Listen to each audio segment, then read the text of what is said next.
আসছিলাম লামাকাটা গ্রামে, আসলে এলাকার পরিস্থিতি দেখার জন্য, এলাকার মানুষজন কি কষ্টে আছে, কি দুঃখে আছে, এগুলো দেখার জন্য। দেখে আসলে ঠিক থাকতে পারতেছি না।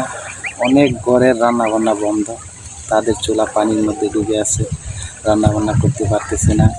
অনেকেরই চলাচল খুবই কঠিন, অনেকেরই বাথরুম পানির তলে চলে গেছে। খুবই একটা কষ্টজনক, খুবই একটা কষ্ট তাদের যে একটা পরিস্থিতি এখন লামাকাটা গ্রামের।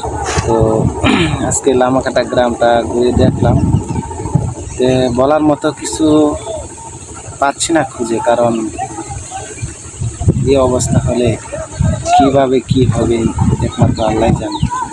একমাত্র আল্লাহ জানে যে কি হবে আমাদের এই লামাকাটা গ্রামের মানুষের কি হবে।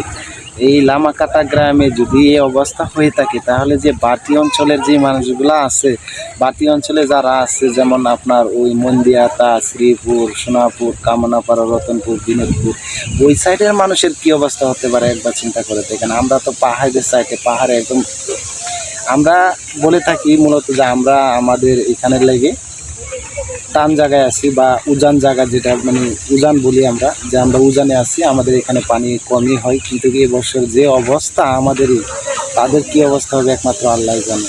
তো আল্লাহ তুমি তাদের সহায় হও, যা আমাদের সহায় হোক, আল্লাহ আমাদেরকে বাঁচাক, এই দোয়া এই আশাই করি আমরা।